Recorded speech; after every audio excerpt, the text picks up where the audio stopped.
Pemirsa, ratusan warga Karanggayam, Sampang, Madura menggeruduk kantor polisi Pamekasan. Dalam aksinya, massa menuntut tokoh agama dibebaskan.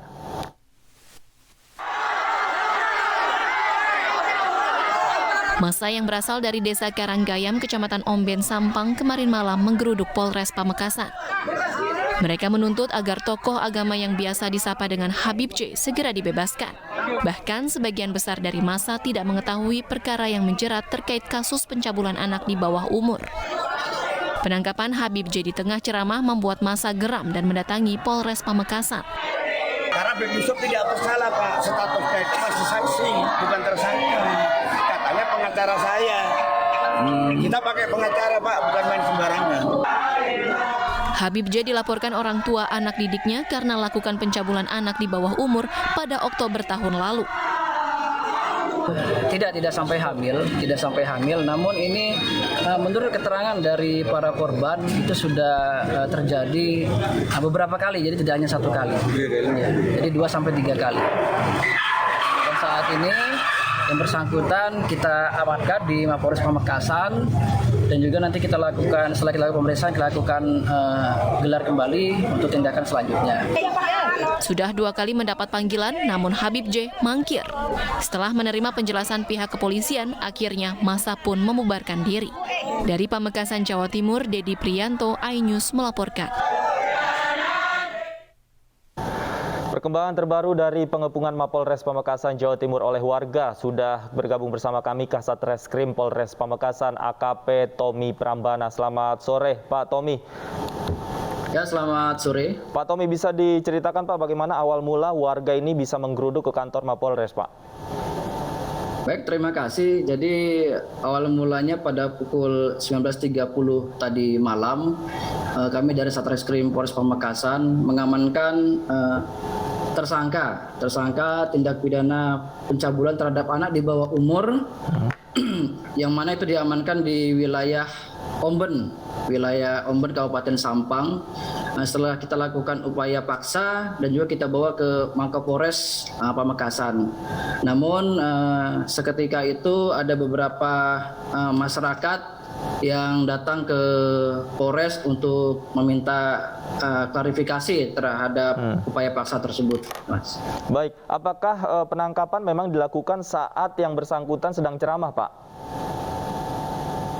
Untuk penangkapan itu tidak. Tentunya kita melakukan upaya paksa ketika yang bersangkutan berada di jalan, lalu kita laksanakan sesuai dengan prosedur anggota di lapangan. Tentunya tidak yang dikabarkan bahwa yang bersangkutan sedang mengisi ceramah, itu tidak. Nah, ketika berada di jalan, itu di kendaraan, lalu kita amankan sesuai dengan prosedur, lalu kita bawa ke Mapolres Pamekasan untuk dilakukan pemeriksaan lebih lanjut.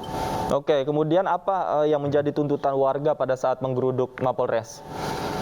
Baik, terima kasih. Jadi untuk para warga ini menuntut yang mulanya para warga ini tidak mengetahui duduk persoalan yang ada di Polres Pamekasan, namun ada yang mengajak untuk datang ke Polres Pamekasan dikarenakan ada seseorang yang diamankan di sini, sehingga mereka yang kebanyakan tidak tahu menahu ikut ke sini. Baik, kemudian bagaimana upaya yang dilakukan Pak untuk membubarkan massa semalam? Yang kami lakukan, jadi kami memanggil perwakilan dari massa yang merupakan dituakan oleh massa ini tadi untuk kami berikan pemahaman dan pengertian terkait dengan proses perkara pidana yang kami tangani saat ini, yaitu terkait dengan tindak pidana pencabulan terhadap anak di bawah umur.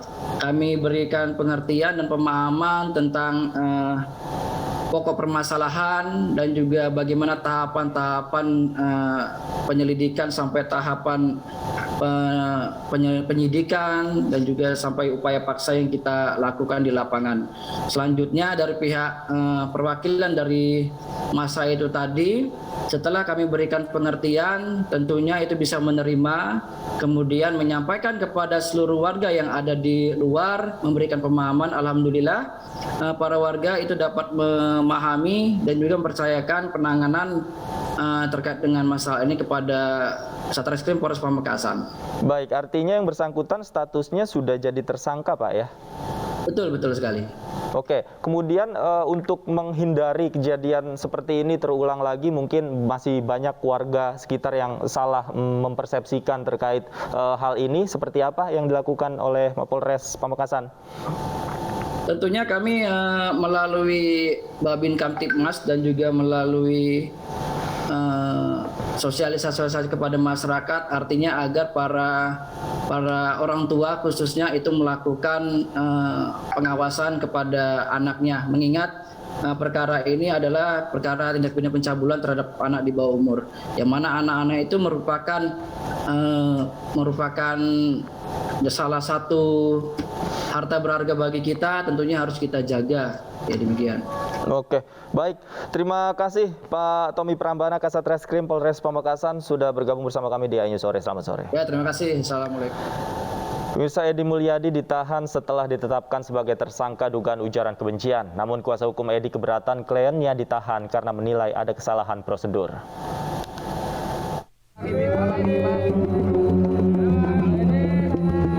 Edi Mulyadi ditahan setelah menjalani pemeriksaan di Bareskrim Polri Senin kemarin.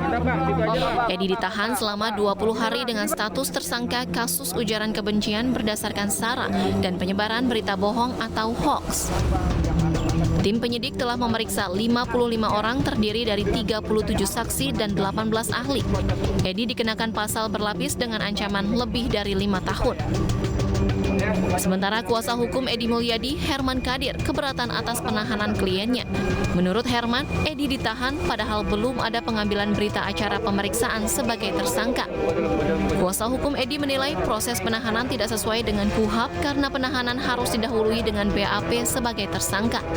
Sementara menurutnya, sepanjang pemeriksaan kemarin, Edi berstatus sebagai saksi. Edi Mulyadi terseret masalah hukum gara-gara pernyataannya tentang ibu kota negara baru menyinggung warga Kalimantan. Akibatnya gelombang kecaman dan protes mengalir diikuti dengan belasan laporan ke polisi. Kuasa hukum Edi Mulyadi keberatan atas penahanan kliennya dan sedang memikirkan langkah hukum berikutnya. Apa alasan keberatannya dan mengapa melawan? Padahal sebelum diperiksa katanya siap ditahan. Kita sudah terhubung dengan Herman Kadir, kuasa hukum Edi Mulyadi. Selamat sore, Pak Herman. Selamat sore.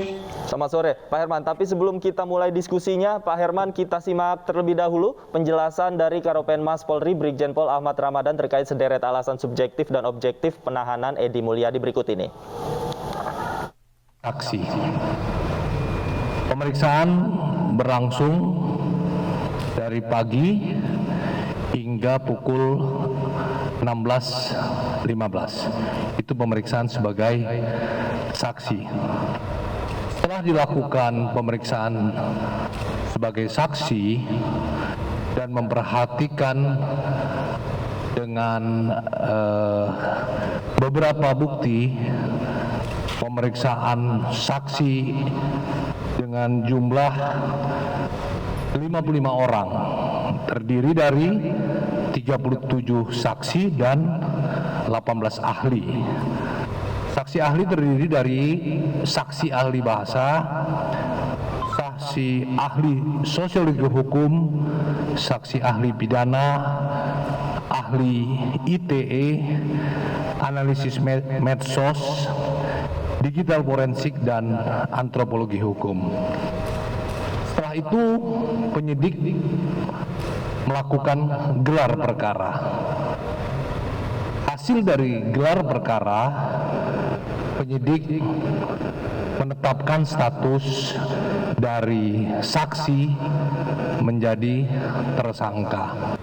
Setelah diperiksa sebagai tersangka yang berlangsung dari 16.30 sampai 18.30 untuk kepentingan penyidikan perkara dimaksud terhadap saudara EM, penyidik melakukan penangkapan dan dilanjutkan penahanan. Penahanan dilakukan dengan alasan subjektif dan alasan objektif. alasan subjektif karena dikhawatirkan melarikan diri, dikhawatirkan menghilangkan barang bukti, dikhawatirkan mengulangi perbuatannya kembali. Sedangkan alasan objektif, ancaman yang diterapkan kepada tersangka di atas 5 tahun. Iya, kita sudah dengarkan bersama keterangan dari Brigjen Ahmad Ramadan terkait penahanan Edi Mulyadi. Saya ingin ke Pak Herman. Pak Herman, sebenarnya apa saja menjadi poin keberatan Anda atas penahanan terhadap Edi Mulyadi? Ya, keberatan kita itu sebenarnya harus dilakukan proses BAP dulu sebagai tersangkanya gitu loh. Kenapa? Setelah proses BAP itu kan akan ketahuan ya, biar bisa dikatakan jadikan tersangka atau saksi lagi kan gitu. Jadi BAP itu sangat menentukan sekali seseorang ini, dan kebiasaan di dalam proses penyidikan yang saya alami selama saya ada proses dulu BAP. Kemarin saya udah minta supaya di BAP itu hari Selasa aja, hari ini jam 8 saya minta seperti itu. Supaya setelah di BAP itu nanti sore jam 5 sore kan bisa melakukan penahanan. Jadi tidak harus ujuk-ujuk hari ini juga gitu loh. Tapi kemarin BAP sudah dilakukan, Pak Herman. Sebagai saksi, BAP tersangka nggak jadi, nggak bisa dilakukan karena terbentur hari libur kan gitu. Jadi itu, jadi setelah BAP sebagai tersangka itu barulah keluar surat penahanan. Itu etikanya gitu loh, dan sesuai dengan kuhapnya seperti itu gitu. Itu kebiasaan yang dilakukan pihak kepolisian seperti itu. Gak usah gerada gerudu lah dalam menegakkan hukum, kan bahaya sekali. Oke, tapi baik, Pak Herman, tapi kemarin polisi juga mengatakan bahwa gelar perkara juga sudah dilakukan. Jadi pada saat bersamaan dalam satu hari itu status dari Edi Mulyadi begitu cepat dilakukan. Pak, kebiasaannya gelar perkara itu dilanjutkan dengan proses pemeriksaan. Itu biasanya. Itu loh. Menurut Anda, menurut Anda apa yang menjadi pertimbangan polisi sehingga melakukan prosedur ini dalam waktu sehari dan begitu cepat? Ya kalau saya memang udah ya dalam melakukan penahanan itu ya mungkin ya alasan-alasan klasik itu yang sudah takut melarikan diri, menghilangkan barang bukti itu. Tapi kalau saya lihat Pak Edi kan nggak mungkin lah untuk lari kemana. Kita udah siap lah untuk ditahan, tapi sesuai prosedur gitu loh. Itu yang kita inginkan. Oke, kemudian terkait materi pemeriksaan kemarin, Pak, apa saja? Nah, materi pemeriksaan kemarin, Pak Edi itu diperiksa masalah YouTube channelnya. Nah, YouTube channel itu adalah produk pers. Sudah didaftarkan di Dewan Pers oleh FNN itu, melalui perusahaan FNN itu. Otomatis artinya apa? Otomatis kalau di YouTube itu yang dipersoalkan oleh pemeriksa, penyidik, artinya dia harus bawa dulu persoalan ke Dewan Pers gitu loh. Harus ada izin Dewan Pers dulu. Sudah ada kok perjanjian kerjasama Dewan Pers dengan pihak Kapolri. Di situ dijelaskan sudah ada keputusannya harus melalui Dewan Pers seorang wartawan itu kalau mau dipidanakan gitu loh, melanggar kode etik atau tidak. Nah setelah melanggar kode etik barulah dibawa ke ini gitu loh. Ada itu pun menunggu putusan Dewan Pers. Dan itu harus ada laporan dulu gitu loh. Kalau nggak ada laporan ya nggak bisa juga gitu loh. Pak Herman, izinkan saya bertanya. Tadi Anda katakan seharusnya dibawa ke Dewan Pers terlebih dahulu karena ini adalah produk jurnalistik. Tapi memang apakah klien Anda ini memang tercatat sebagai profesi jurnalis atau produknya saja sebagai YouTube channelnya yang tercatat? Sudah tercatat sebagai produk jurnalis, sudah terdaftar 2010. Sudah ada itu gitu loh. Sudah ada, FNN itu sudah mendaftarkannya ke Dewan Pers. Sehingga ada beberapa YouTube Bang Edi Channel, YouTube Hasbuna Arif, YouTube Rocky Gerung, Rocky siapa, itu udah terdaftar gitu loh.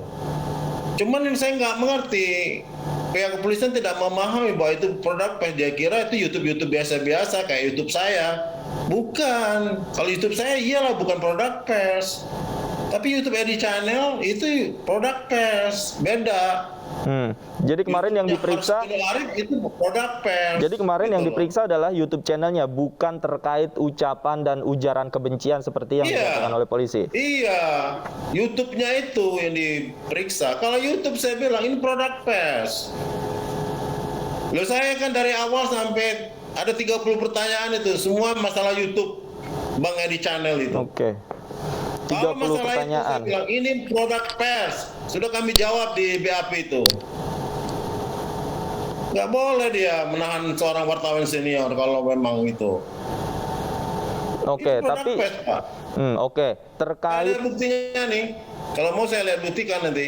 baik Pak Herman, selain mungkin YouTube channel yang diperiksa, apakah ada lagi yang lain yang diperiksa oleh penyidik?